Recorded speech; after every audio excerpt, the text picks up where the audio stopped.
Here are the 5 main things that I've learned so far since going full-time into trying to become a screenwriter.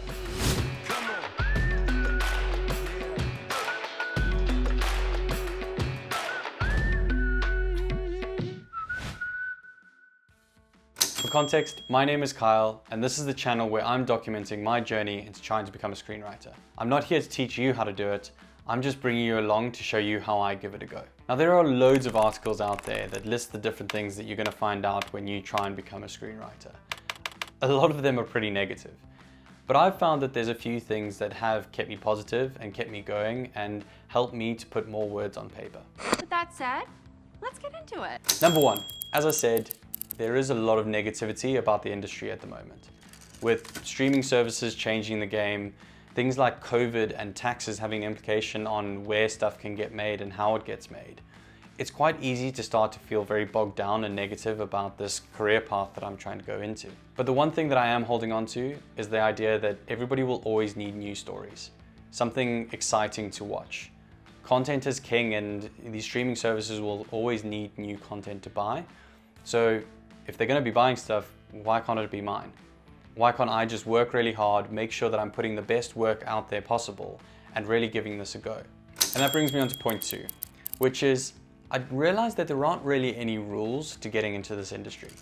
Yes, there are guidelines and ways that people say you should do it, but having come from a corporate world where you start from a junior and then you work up to manager and senior manager and director, etc., it was hard not to think that I was doing step 5 before I was doing step 1. But then I started to realize that people have done this in so many different ways. Some started young and worked their way up the ranks. Others started a lot later.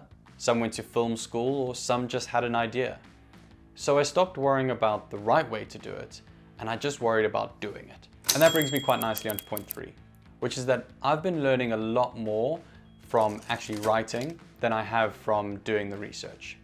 When I first started out, I was so fixated on reading the books, reading the articles, watching YouTube videos on how to be a screenwriter or how to write a screenplay.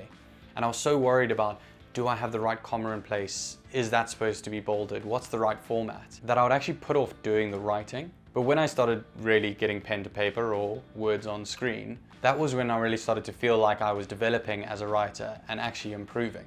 So I just kept writing and deleting and rewriting and deleting and rewriting.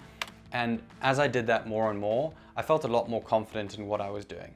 And then of course you learn of where the commas go, etc. But if you don't have the actual words on paper, you can't then improve. Now I'll probably come back to this video in a few years' time and think, boy, you don't know nothing.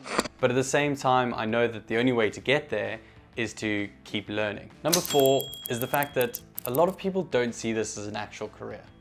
I guess it isn't really on the career guidance list at school, is it? But it's really difficult to speak to somebody and say, I'm going to become a screenwriter, without feeling like a kid telling somebody that they want to be an astronaut one day. I'm a real boy! A lot of people think that Steven Spielberg or Christopher Nolan aren't really people, you know, that they do this dream job that doesn't really exist. But I always remind myself that the writers and directors that I look up to and admire all didn't start famous or start brilliant. They had to start somewhere. And just right now, I'm somewhere. Number 5 is that a lot of people just won't read your stuff. Friends and family included. There's been many a time when I've sent stuff to a friend where they've shown interest in what I'm doing, but they never quite get around to reading it, or there's some excuse of why they haven't read it yet. And that's perfectly fine. Sometimes it can be a bit disheartening when you start to think, well, if I can't even get my friends to read it, then how am I going to get a producer to read it?